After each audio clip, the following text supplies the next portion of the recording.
Hi everyone, welcome to బోగా boutique. ఈరోజు మన class ఏంటంటే how to take measurements.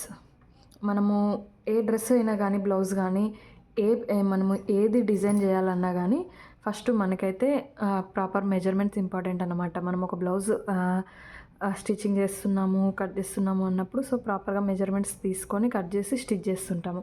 So same డ్రెస్కి కూడా అంతే. సో ఏ సైజుకి బట్టి ఆ సైజ్ మెజర్మెంట్స్ తీసుకుంటాం అన్నమాట. సో ఫర్ ఎగ్జాంపుల్ మీరు ఇక్కడ చూస్తుంటే ఇది ఫుల్ బాడీ అనుకోండి. సో మనం ఒక బ్లౌజ్కి మెజర్మెంట్స్ తీసుకుంటున్నాం అనుకోండి. బ్లౌజ్ మనం ఎక్కడి నుంచి ఎక్కడి వరకు స్టిచ్ చేస్తాము, షోల్డర్ టు వేస్ట్ స్టిచ్ చేస్తాం. అదే ఒక డ్రెస్ అనుకోండి, so shoulder to waste upper body part ఉండిద్ది. సో నెక్స్ట్ వచ్చేసి డౌన్ మనం ఒక అంబ్రెల్లా ఫ్రాక్ స్టిచ్ చేస్తే నెక్స్ట్ వచ్చేసి ఫ్లేయర్ పార్ట్ అనేది మనకి డౌన్ వచ్చిద్ది. సో ఈ బాడీ పార్ట్ ఏదైతే ఉండిద్దో, సో చాలామందికి ఇక్కడ షోల్డర్ టు వేస్ట్ లెంత్ అనేది చాలా మటుకి కొంచెం రాంగ్ వెళ్ళిద్ది. అది ఎలా అంటే మనం ఇప్పుడు చూస్తాం ఇక్కడ. సో మీరు ఇక్కడ అబ్జర్వ్ చేస్తుంటే సో మనకి ఎలా ఉండిద్ది, ఇది షోల్డర్ అనుకోండి.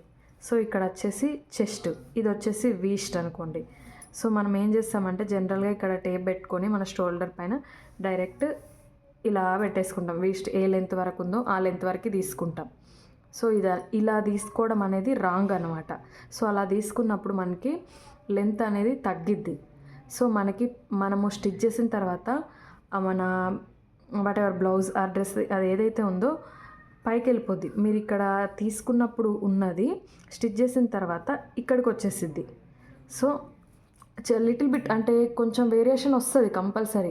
సో అదే మీరు అలా కాకుండా టేప్ని షోల్డర్ దగ్గర స్టార్ట్ చేసి మనకి ఇలా రౌండ్గా డౌన్ చెస్ట్ అంటాం మనం. ఇది చూస్తుంటే చెస్ట్ అంటాము, ఇది షోల్డర్. ఇక్కడ తీసుకుంటే ఇది అప్పర్ చెస్ట్ అంటాం మనం మెజర్మెంట్. ఇక్కడ వచ్చేసి డౌన్ చెస్ట్ అంటాం, అండర్ చెస్ట్ అంటాం. సో ఈ పాయింట్ని సో ఇలా అండర్ చెస్ట్ వరకు పెట్టుకోవాలి.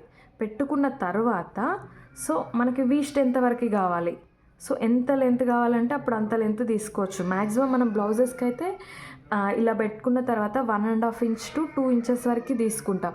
సేమ్ డ్రెస్సెస్కి కూడా డ్రెస్ డిజైన్ బట్టి, యోక్ పార్ట్ డిజైన్స్ని బట్టి 1.5 ఇంచు 2 ఇంచు సమ్టైమ్స్ 2.5 వరకు కూడా వెళ్తాం. ఎవరైతే హైట్ పర్సన్స్ ఎక్కువ ఉంటారో సో వాళ్ళకి అలా 2.5 వరకు కూడా వెళ్తుంది అన్నమాట మన మెజర్మెంట్ అనేది. సో ఎప్పుడైనా సరే ఇలా తీసుకున్నప్పుడు 0.1% కూడా అసలు మనకి ఇలా పైకి వెళ్ళడం కానీ స్టిచ్ చేసిన తర్వాత చిన్న లెంత్ డిస్టర్బెన్స్ అనేది అసలు ఏమి ఉండదు అన్నమాట. సో ఎప్పుడైనా సరే మీరు ఇలా లెంత్ మెజర్ చేస్తున్నారు పర్టికులర్ బ్లౌజ్ ఆర్ డ్రెస్కి అన్నప్పుడు సో ఇలానే తీసుకోండి. స్పెషల్లీ బ్లౌజెస్కి అయితే ఈ ఫార్ములా 100% వర్కౌట్ అవుతుంది. ఎందుకు అని అంటే నేను కూడా ప్రాక్టీస్ చేసి ప్రాక్టికల్గా ఎక్స్పీరియన్స్ అయినాను కాబట్టి చెప్తున్నాను. సో ఇలా తీసుకున్నప్పుడు మనకి ఈ చెస్ట్ అనేది కూడా బ్లౌజ్ స్టిచ్ అయిన తర్వాత పర్ఫెక్ట్గా ఫిక్స్ అవుతుంది. మనకంటే టైట్ ఉండకుండా, లూజ్ ఉండకుండా. మనకి బ్లౌజ్ సమ్టైమ్స్ అంటే మనకి స్టిచ్ చేసి వేసుకున్న తర్వాత పైకి వెళ్ళిపోతూ ఉండిద్ది. సో అలాంటి డిస్టర్బెన్స్ అనేది అసలు ఏమి ఉండదు అన్నమాట ఇలా తీసుకున్నప్పుడు. సో లెంత్ అనేది ఇలా మెజర్ చేసుకోవాలి. తర్వాత మనం ఒకేసారి ఇప్పుడు ఫర్ ఎగ్జాంపుల్ బ్లౌజ్ మెజర్మెంట్స్ అనుకొని కన్సిడర్ చేస్తే సో మనం ఒకసారి ఇక్కడ పెట్టుకున్నామంటే షోల్డర్ దగ్గర పెట్టుకున్నాం. షోల్డర్ టు ఇలా డౌన్ చెస్ట్ తీసుకొని ఈ పాయింట్ నుంచి ఇక్కడికి మనం ఎంత హైట్లో కావాలనుకుంటే అంత, I mean customer A length వరకు చెప్తే ఆ లెంత్ వరకు మెజర్ చేసి లెంత్ మార్క్ చేసుకుంటాం. సో నెక్స్ట్ ఇది అయిపోయిన తర్వాత లెంత్ వచ్చేసింది. సో సేమ్ మళ్ళీ టేప్ని అలానే పట్టుకొని మనకు chest middle point, so chest middle పాయింట్ని మార్క్ చేసుకోవాలి. సో దీన్నే ఏమంటాము అని అంటే మనము షోల్డర్ టు అపెక్స్. మన సెకండ్ మెజర్మెంట్ ఏంటి మీరు ఇక్కడ చూస్తే, సో ఫస్ట్ మనం ఇప్పుడు లెంత్ తీసుకున్నాం shoulder to lower chest plus మనం ఎంత కావాలి అనుకుంటే అంత 1.5 to 2.5, ఇది అకార్డింగ్ టు ద కస్టమర్ అంటే బట్టి చేంజ్ అవుతుంటుంది. సో నెక్స్ట్ టేప్ని అలానే ఉంచి నెక్స్ట్ ఏం మెజర్మెంట్ తీసుకోవాలి అంటే షోల్డర్ టు అపెక్స్ అంటే chest middle point or nipple point ఇలా ఉండిద్ది అన్నమాట ఇది. సో ఈ పాయింట్ని ఎక్కడ తీసుకోవాలి మనము, సో ఇలా ఉన్నప్పుడు ఇక్కడ షోల్డర్ అన్నప్పుడు సో ఎగ్జాక్ట్లీ మనకు చెస్ట్ మిడిల్ ఎక్కడ వస్తుందో చూసుకొని ఈ ఈ ఈ మిడిల్ పాయింట్ని నోట్ చేసుకోవాలి, ఎంత వరకు ఎక్కడ వస్తుంది అన్నది చూసి. సో నెక్స్ట్ మెజర్మెంట్ ఏంటి మనది, షోల్డర్ టు అపెక్స్. సో ఇది అయిపోయింది. సేమ్ మళ్ళీ మనకి టేప్ని కదలకుండా అలానే ఉంచి నెక్స్ట్ మెజర్మెంట్ ఏం తీసుకోవాలి అని అంటే, సో ఇప్పుడు మనకి ఏమొచ్చింది ఇక్కడ, లెంత్ వచ్చేసింది, ఇది లెంత్. సో తర్వాత ఏం మార్క్ చేసుకున్నాం మనము, షోల్డర్ టు అపెక్స్. అపెక్స్ అంటే ఏంటి, ఫర్ ఎగ్జాంపుల్ చెస్ట్ ఇలా అనుకుంటే, సో ఇది middle point, chest middle point అనుకుందాం. సో ఇప్పుడు ఏంటి మనకి shoulder to apex. Next same టేప్ని ఇలానే పట్టుకొని సో ఇలా మార్క్ చేసుకోండి, shoulder to apex. Next same ఇలానే టేప్ నుంచి మళ్ళీ ఫ్రంట్ నెక్. ఫ్రంట్ నెక్ మనకి ఎంత డీప్ కావాలో చూసుకోవాలి, ఇలా స్ట్రైట్గా. సో నాకు ఇక్కడికి వరకు కావాలి అనుకున్నప్పుడు సో ఇక్కడ నుంచి స్ట్రైట్గా ఒక ఫింగర్తో ఈ పాయింట్ని పాయింట్ చేసుకోవాలి. సో ఇలా పాయింట్ చేసుకుంటే అప్పుడు మనకి ఫ్రంట్ నెక్ డీప్ ఎంత అన్నది తెలుస్తుంది మనకి. సో మనం ఒకసారి టేప్ పట్టుకున్నామంటే మనకు ఒకటేసారి లెంత్ వచ్చేస్తుంది. నెక్స్ట్ షోల్డర్ టు అపెక్స్ వస్తుంది, తర్వాత ఫ్రంట్ నెక్ వస్తుంది. సో ఈ 3 మెజర్మెంట్స్ కంప్లీట్ అయిపోయినాయి. తర్వాత మనం ఇక్కడ చెస్ట్ మిడిల్ పాయింట్ చేసుకున్నాం కదా. సో ఇక్కడ నుండి ఈ చెస్ట్ మిడిల్ పాయింట్ వరకు దీన్ని ఏమంటాం మనము, అపెక్స్ టు అపెక్స్. సో ఇప్పుడు ఈ పాయింట్ని మెజర్ చేసుకోవాలి. సో ఈ మెజర్మెంట్ తీసుకోవాలి, అపెక్స్ టు అపెక్స్. తర్వాత చెస్ట్ ఫుల్ రౌండ్ అన్నమాట, అంటే మనం ఫుల్ బాడీ చుట్టూ మెజర్ చేసుకోవాలి. అది ఎక్కడ మెజర్ చేసుకోవాలి, మనము ఈ ఏరియాలో ఇలా తీసుకుంటే అది అప్పర్ చెస్ట్ అవుతుంది. సో మనకి ఫుల్ చెస్ట్ అన్నప్పుడు ఇలా చెస్ట్ పై నుండి ఈ మన మిడిల్ పాయింట్ ఏదైతే ఉందో ఇక్కడ నుంచి, సో ఇక్కడ నుంచి ఫుల్ రౌండ్ తీసుకోవాలి. ఇక్కడ చూడండి మీరు, ఫుల్ బాడీ రౌండ్ తీసుకోవాలి మనం ఇలా. సో ఈ పాయింట్లో మన టేప్ పెట్టుకొని సో కంప్లీట్గా ఇలా చుట్టూ తీసుకొని మళ్ళీ సేమ్ ఈ పాయింట్కి వచ్చే వరకు మెజర్ చేసుకోవాలి. సో ఇది చెస్ట్ అన్నమాట. సేమ్ మళ్ళీ ఇక్కడ వచ్చేసి వీస్ట్ అన్నమాట. సో ఇలా ఫుల్ రౌండ్ వీస్ట్ తీసుకోవాలి. సో ఇప్పుడు ఏమైంది మనకి, length, shoulder to apex, front neck, apex to apex, chest full chest, next waist complete అయిపోయింది. సో తర్వాత ఏంటంటే షోల్డర్ అనేది మనకు ఇలా ఎగ్జాక్ట్లీ తీసుకోవాలి. లేదు అని అంటే మనకి ఇలా భుజాలు పడిపోయినట్టు కానీ, ఇలా కింది వరకు చేతుల పై వరకు వస్తున్నట్టు కానీ ఇలాంటి మిస్టేక్స్ అవుతుంటాయి అన్నమాట. సో ఈ షోల్డర్ పాయింట్ని ఎలా డిసైడ్ చేయాలి అంటే, మనము స్ట్రైట్గా నించున్నప్పుడు మనకి హ్యాండ్ మనకి టచ్ అవుతూ ఉంటుంది కదా, మనకి చెస్ట్కి స్ట్రైట్గా లైన్ పెట్టినప్పుడు సో మన హ్యాండ్ లైన్ ఏది ఉంటుందో దాని నుంచి స్ట్రైట్గా పైనకి చూసుకుంటూ పాయింట్ చేసుకోవాలి. సో అప్పుడు ఎగ్జాక్ట్లీ మన ఇప్పుడు చూడండి మనకి ఇక్కడ ఉంది కదా, సో మన చెస్ట్ రౌండ్ ఎక్కడ ఉంది, ఈ ఆర్మ్ రౌండ్ ఉంది కదా. సో ఇలా స్ట్రైట్గా పాయింట్ చేసుకోవాలన్నమాట మనకి ఇక్కడ నుండి. సో ఇలా పాయింట్ చేసుకున్నప్పుడు ఈ పాయింట్ ఇది మనకి షోల్డర్ అన్నమాట మెజర్మెంట్. సో ఇలా షోల్డర్ తీసుకున్నాం. షోల్డర్ తీసుకున్న తర్వాత నెక్స్ట్ ఏంటంటే రెడీ షోల్డర్. రెడీ షోల్డర్కి డిఫరెన్స్ ఏంటంటే, షోల్డర్ అంటే ఫుల్ షోల్డర్ వస్తుంది మనకి. సో ఈ పాయింట్ నుంచి ఈ పాయింట్ వరకు. నెక్స్ట్ రెడీ షోల్డర్ అంటే మనకి ఇప్పుడు ఇలా తీసుకున్నప్పుడు మనకి ఏమొస్తుంది ఇక్కడ చూడండి, ఇది అనేది ఫుల్గా ఓకే, ఇది షోల్డర్ అన్నమాట. నెక్స్ట్ రెడీ షోల్డర్ అంటే మనము స్టిచ్ చేసిన తర్వాత మనకి షోల్డర్ ఎంతైతే ఉండాలి అనుకుంటున్నామో అది. ఫర్ ఎగ్జాంపుల్ మీకు బోట్ నెక్ ఐడియా ఉండేది, బోట్ నెక్ తీసుకున్నప్పుడు ఏమొచ్చింది మనకి, సో షోల్డర్ అనేది చిన్నగా వచ్చింది. సో అదే నార్మల్గా ఇలా తీసుకున్నప్పుడు కొంచెం షోల్డర్ ఎక్కువ వచ్చింది. సో ఇది నెక్ని బట్టి మారిపోతూ ఉండిద్ది అనమాట. సో మనకి రెడీ షోల్డర్ అనేది ఇది, ఈ పాయింట్. సో ఇది అన్నమాట మన ready shoulder. So ready shoulder మనం ఎంత కావాలి అనుకుంటున్నామో అది మెజర్ చేసుకోవాలి. నెక్స్ట్ రెడీ షోల్డర్ అయిన తర్వాత ఆర్మ్ రౌండ్ అనమాట, అదే ఆర్మ్ హోల్ మనది. సో ఇది ఎలా మనము ఇక్కడ నుంచి పాయింట్ చేసి మళ్ళీ సేమ్ ఇలా రౌండ్ ఇక్కడ వరకు మెజర్ చేసుకోవాలి. ఇది ఎలా మెజర్ చేసుకోవాలి అంటే, మనము హ్యాండ్ని వన్ సైడ్ కంప్లీట్గా అంటే స్ట్రైట్గా పెట్టి అప్పుడు మెజర్ చేసుకోవాలి. ఇలా డౌన్ నుంచి కానీ, అంటే ఎలా అంటే మీరు హ్యాండ్ని ఇలా ఉండాలి, మనం కస్టమర్ ఆర్ మనం ఇలా స్ట్రైట్గా ఉంచి మెజర్ చేసుకున్నప్పుడు కరెక్ట్గా వచ్చిద్ది అన్నట్టు మనకి. సో అదే ఇలా బెండింగ్లో ఉన్నప్పుడు మనకి ఇలా వచ్చేయచ్చు, లేదంటే ఇలా వచ్చేయచ్చు. సో ఇలా వ్యారీ అవుతూ ఉంటుంది అనమాట. సో అదే ఇలా స్ట్రైట్గా ఉన్నప్పుడు తీసుకుంటే మనకి పర్ఫెక్ట్ ఆర్మ్ హోల్ వస్తుంది. సో తర్వాత ఇప్పుడు ఫ్రంట్ పార్ట్ కంప్లీట్ అయిపోయింది కదా. బ్యాక్ పార్ట్ అన్నమాట. బ్యాక్ పార్ట్కి వచ్చేసరికి మనకు ఆ మెజర్మెంట్స్ అన్నీ ఇక్కడ అయిపోయాయి. బ్యాక్ నెక్ మనము మెజర్ చేసుకోవాలి. సో మనము షోల్డర్ దగ్గర నుంచి పాయింట్ చేసుకొని ఎంతవరకు కావాలి అన్నది చెప్పి మెజర్ చేసుకోవాలి.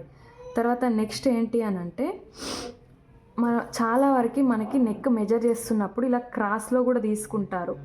సో ఈ క్రాస్లో తీసుకోవడం కంటే కూడా మనం ఇలా స్ట్రైట్గా తీసుకున్నప్పుడు పర్ఫెక్ట్ ఉండిద్ది. క్రాస్లో తీసుకోవడం అనేది ఎలా అంటే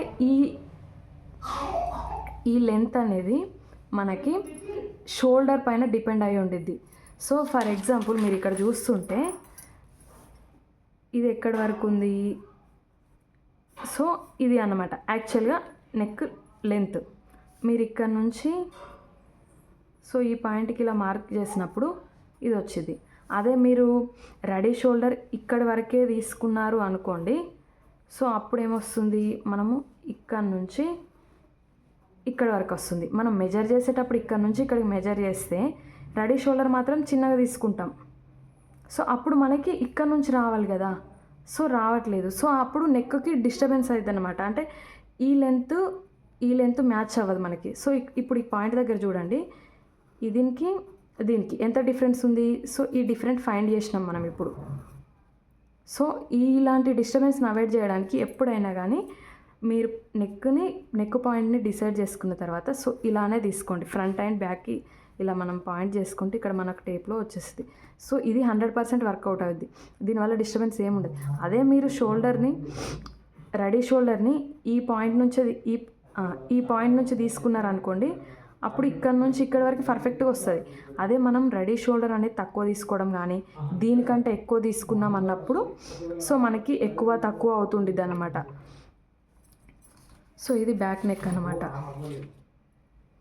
నెక్స్ట్ వచ్చేసి స్లీవ్. మనము హ్యాండ్స్ మెజర్మెంట్స్ అన్నమాట. హ్యాండ్స్ మెజర్మెంట్స్కి వచ్చేటప్పటికి మనకి ఆర్మ్ రౌండ్ తీసుకుంటాం కదా, ఆర్మ్ హోలు. సో దాన్ని బట్టి మనము మార్క్ చేసుకుంటాం.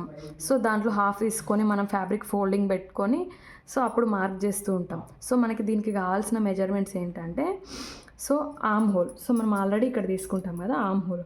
తర్వాత స్లీవ్ లెంత్ ఎంత అన్నమాట ఇక్కడ పాయింట్ చేసుకోవాలి. ఈ పాయింట్ నుంచి మీకు ఎంతవరకు లెంత్ కావాలంటే అంత. ఫర్ ఎగ్జాంపుల్ ఇక్కడ వరకు ఎల్బో వరకు అనుకుందాం.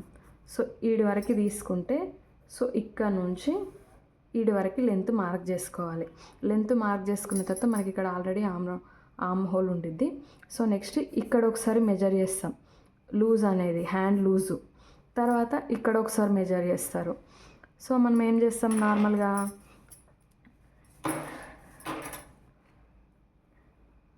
ఒక ఫ్యాబ్రిక్ని ఫోల్డింగ్లో ఇలా ఉందనుకుందాం, ఇది ఒక ఫ్యాబ్రిక్ అనుకుందాం.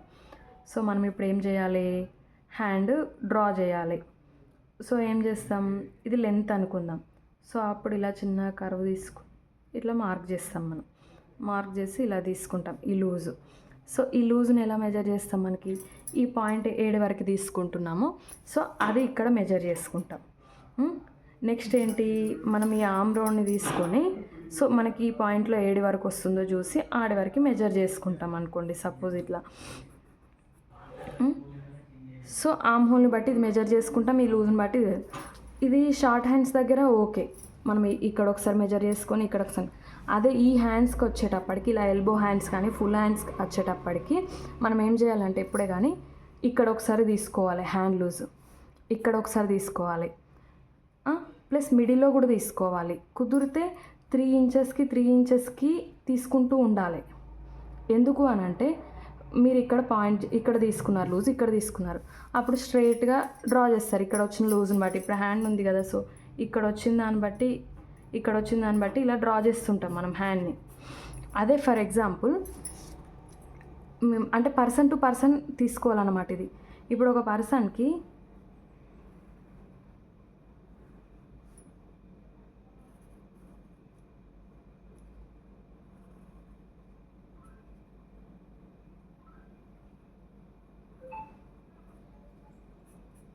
సో ఇది హ్యాండ్ అనుకుందాం. సో ఇప్పుడు ఈ లూజ్ అనేది కంప్లీట్గా ఇక్కడి వరకు ఒకటే కంటిన్యూగా ఉన్నప్పుడు మనం ఇక్కడ ఒకటి తీసుకొని లైన్ డ్రా చేస్తే కరెక్ట్గానే వచ్చింది. అదే మీరు కొంతమందిని చూస్తుంటే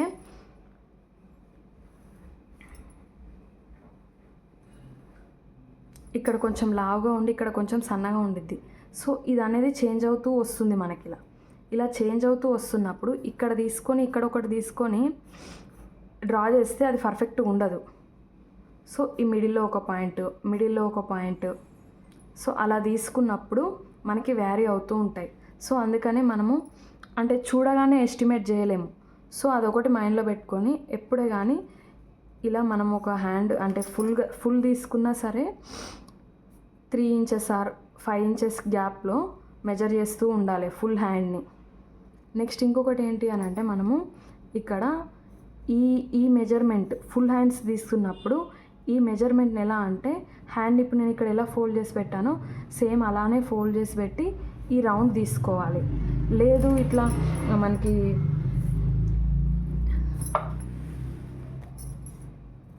ఇట్లా స్ట్రైట్గా ఉన్నప్పుడు తీసుకుంటాము అని అంటే సో అప్పుడు అది మనము స్టిచ్ చేసిన తర్వాత ఈ బెండింగ్ పార్ట్ అనేది టైట్ అయిపోతుంది. సో ఇలా బెండ్ చేసినప్పుడు మీరు చూస్తుంటే ఆటోమేటిక్గా ఈ విడ్త్ అనేది ఎక్కువ వచ్చింది. సో ఇలా బెండింగ్ పొజిషన్లో మెజర్ చేసి చూడండి, ఇలా స్ట్రైట్ పొజిషన్లో మెజర్ చేసి చూడండి. సో డిఫరెన్స్ మీకు కంపల్సరీ తెలుస్తుంది. సో ఇప్పుడు మనము ఫుల్ అంటే అప్పర్ పార్ట్ అండ్ స్లీవ్స్ తీసుకున్నాం అయిపోయింది. అదే మనం ఇక్కడ ఒక డౌన్ పార్ట్ వచ్చేసి ఒక లెహంగా తీసుకున్నాం అనుకోండి. సో మనం ఏం చేస్తాం, వీస్ట్ మెజర్ చేసి కిందికి మనం లెంత్ ఏ లెంత్ కావాలి, నీ లెంత్ లేదా ఫుల్ లెంత్, ఇలా ఈ లెంత్ మెజర్ చేసుకోవాలి. ఈ లెంత్ మెజర్ చేసుకునేటప్పుడు వీస్ట్ అనేది కామన్ మనకి. సో తర్వాత వచ్చేసి ఒకవేళ మనము ప్యాంట్స్ అంటే ప్లాజో ప్యాంట్ కానీ ఏదైనా ట్రౌజర్ తీసుకున్నప్పుడు హిప్స్ కూడా మెజర్ చేసుకోవాలి. లెహంగాకి అయితే అవసరం లేదు, అదే ప్యాంట్స్కి వచ్చేటప్పటికి హిప్స్ కూడా మెజర్ చేసుకోవాలి. సో ఇప్పుడు ఫర్ ఎగ్జాంపుల్ లెహంగా అనుకుంటే ఇక్కడ మనము వీస్ట్ తీసుకోవాలి, ఈ ఫుల్ లెంత్ తీసుకోవాలి. తీసుకున్న తర్వాత మనము 1.5 ఇంచ్ ఆర్ 2 ఇంచ్ మనము ఈ బెల్ట్ పట్టి పెట్టుకుంటాం కదా. సో ఇది ఎంత అన్నది మైనస్ చేసి రిమైనింగ్ది తీసుకోవాలి ఫుల్ లెంత్కి. సో ఇలా ఫుల్ లెంత్ తీసుకొని మళ్ళీ తర్వాత ఒక 2 ఇంచెస్ అనేది మనము పట్టి బెల్ట్ యాడ్ చేస్తే అప్పుడు అది మనం తీసుకున్న లెంత్కి ప్లస్ 2 ఇంచెస్ అవుతుంది. సో అలా కాకుండా స్ట్రైట్గా మన వీస్ట్ ఎక్కడ ఉండిద్దో అక్కడ నుంచి మనకి ఎంత లెంత్ కావాలో ఆ లెంత్ తీసుకొని అప్పుడు దాంట్లో నుంచి మనము ఈ పట్టీ కోసం ఎంత అనుకుంటామో అంత మైనస్ చేసి తర్వాత రిమైనింగ్ ఫ్యాబ్రిక్ తీసుకోవాలి. సో నేను మళ్ళీ మీకు సపరేట్గా బ్లౌజ్ మెజర్మెంట్స్కి, కుర్తీకి కానీ ట్రౌజర్స్కి కానీ సపరేట్గా నేను మళ్ళీ కిడ్స్కి కానీ ఈ మెజర్మెంట్స్ అనేది నేను మళ్ళీ సపరేట్గా మన డ్రెస్ని బట్టి చెప్తాను. ఇదైతే జనరల్గా మనం తీసుకునే బాడీ మెజర్మెంట్స్ అన్నమాట. సో మనం ఇలా మెజర్ చేసుకున్న తర్వాత కూడా మనము ఫ్యాబ్రిక్కి మార్కింగ్ చేసుకునేటప్పుడు ఇలా మనకి కొన్ని చార్ట్స్ ఉంటాయి అన్నమాట. Shoulder cross mark, arm whole, plus మనకి నెక్స్ట్కి కూడా ఇలా షోల్డర్ మైనస్ చార్ట్స్ ఇట్లా ఉంటాయి అన్నమాట. సో ఇవన్నీ నేను మళ్ళీ ఫర్దర్ క్లాసెస్లో చెప్తాను. సో ఈరోజు వీడియో ఇది అన్నమాట. Thank you for watching. Please subscribe my channel.